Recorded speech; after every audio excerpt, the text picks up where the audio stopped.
A message from Sultan Saladin to the modern world. Greetings to the people of this age. I am Salah ad-Din Yusuf ibn Ayyub, known to you as Saladin, Sultan of Egypt and Syria, liberator of Jerusalem, and servant of justice and unity. Though centuries have passed since my time, my principles remain eternal, and today I address you as if I walk among you, witnessing your world with my own eyes. You know me as a warrior, a tactician, and a leader who triumphed in the face of overwhelming odds. My name echoes through history as one who defended his people and his faith with unwavering resolve.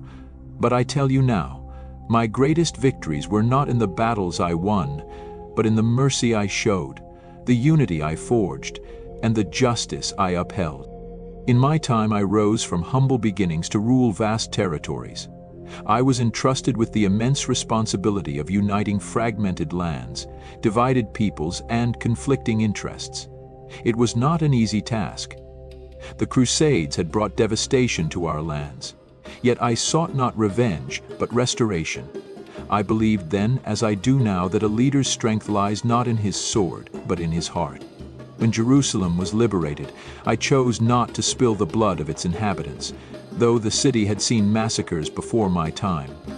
Instead, I offered clemency, allowing Christians to leave in peace, ensuring that Jews, Muslims, and Christians could live together once more.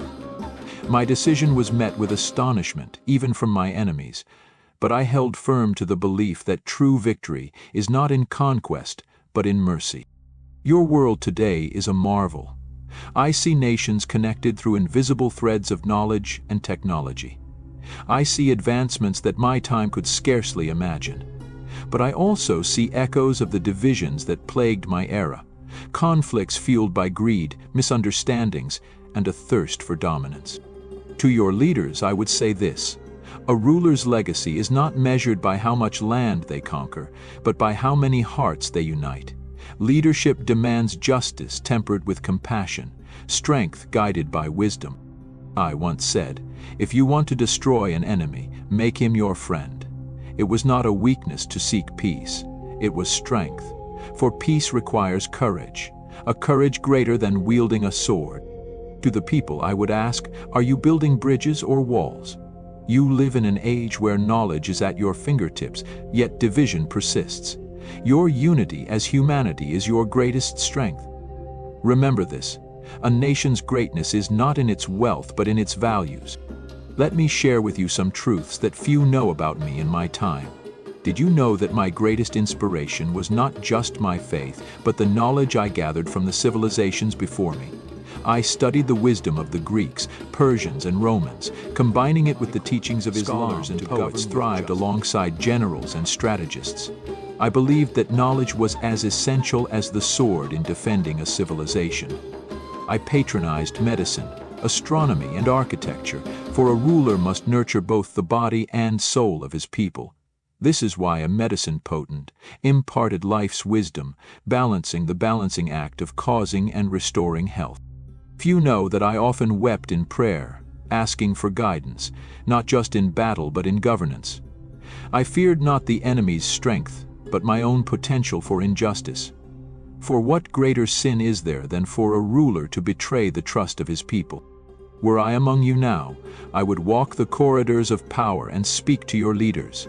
I would urge them to seek unity, not division, to build alliances, not enmities. I would use your incredible technologies, your ability to speak across the world in moments, to foster understanding and compassion.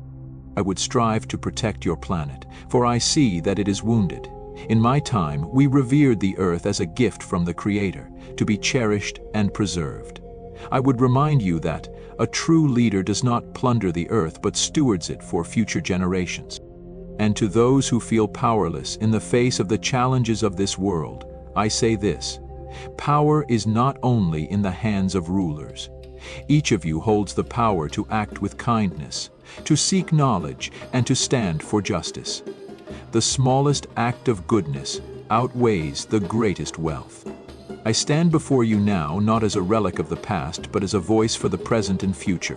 What questions would you ask of me? Would you seek to know more of my battles, my strategies, my principles? Would you wonder how I would govern in your world? Leave your questions, your thoughts, and your reflections. Let this be the beginning of a dialogue across the ages, for the lessons of the past are not to be forgotten. They are the foundation upon which you can build a better future. Before I leave you, let me offer this wisdom. Strength is fleeting, but justice endures. Build a world where justice is your foundation, and your civilization will stand the test of time. Until we meet again, remember that history is not just a collection of dates and events. It is a mirror. Use it to reflect on who you are and who you wish to become. I am Saladin, your servant in the cause of justice and unity, and I am here to walk beside you on this journey.